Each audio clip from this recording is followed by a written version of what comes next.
안녕하세요. 엘리후의 중재 변론의 마지막인 제4차 변론이 시작됩니다.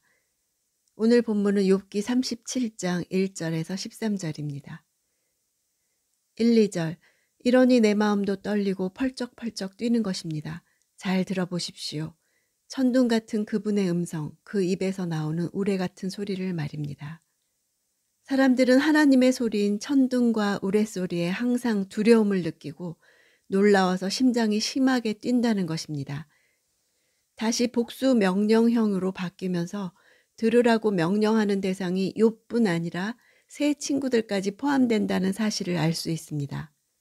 3, 4절. 그 소리를 모든 하늘 아래 펼치시고 번개를 땅끝까지 보내십니다. 그런 뒤에 천둥과 같은 위험 있는 음성이 울려 퍼지고 그분의 위험 있는 목소리가 우렁차게 울려 퍼집니다. 번갯빛이 땅끝까지 이른 후에 곧 천둥 소리가 발한다고 번개와 천둥이 치는 논리적 현상을 표현하고 있습니다. 천둥과 같은 음성이 울려 퍼진다 할 때 울려 퍼진다는 단어는 사자가 포효하는 소리와 같이 우르르 소리를 내다 이런 뜻입니다. 천둥 소리가 우르르 나는 것을 나타내는 표현입니다. 5절. 하나님께서는 놀라운 음성을 울리시며 우리가 이해하지 못하는 엄청난 일들을 하십니다. 놀라운이란 단어는 인간의 능력 너머에 있다는 뜻입니다. 인간은 하나님이 하시는 일들을 헤아릴 수 없는데 욥이 하나님의 주권적 섭리에 대해서 파악하지 못하면서 원망의 말을 하는 것이 불합리하다고 지적하고 있는 것입니다. 6절. 그분은 눈에게 땅에 떨어지라고 명하시고 비에게도 억수로 쏟아지라고 명하십니다. 앞에 왜냐하면이 있어서 앞절에 엄청난 일이 무엇인지 밝히고 있습니다.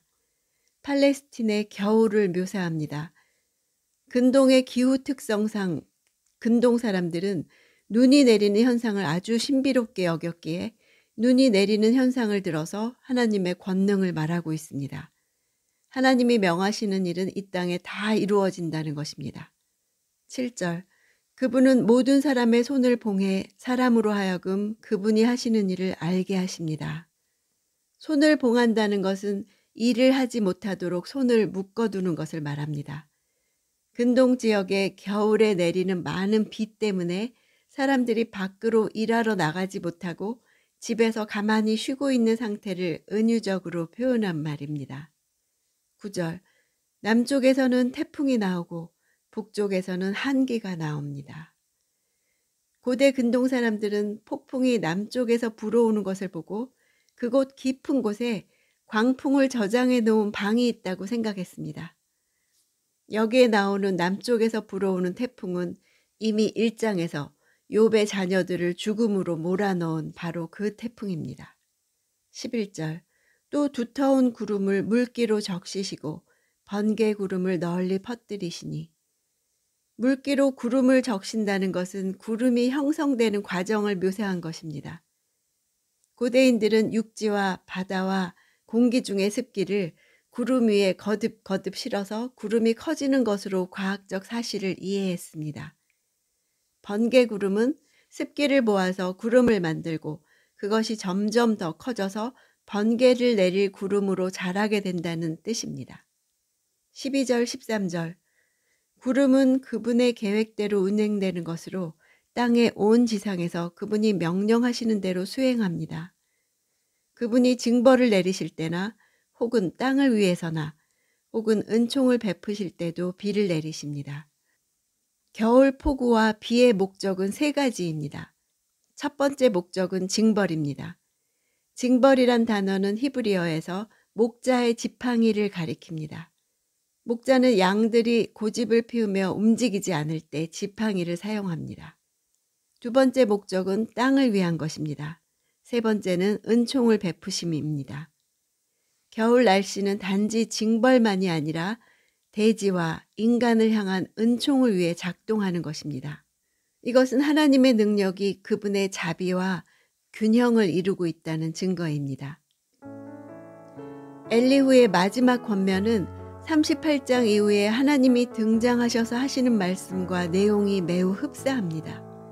비와 구름과 번개와 폭우와 바람 이야기 등 엘리후는 창조 세계의 엄위함 속에서 하나님의 크심을 발견하고 그것을 들어서 욥의 반대와 고소와 고집을 꺾으려 하고 있습니다.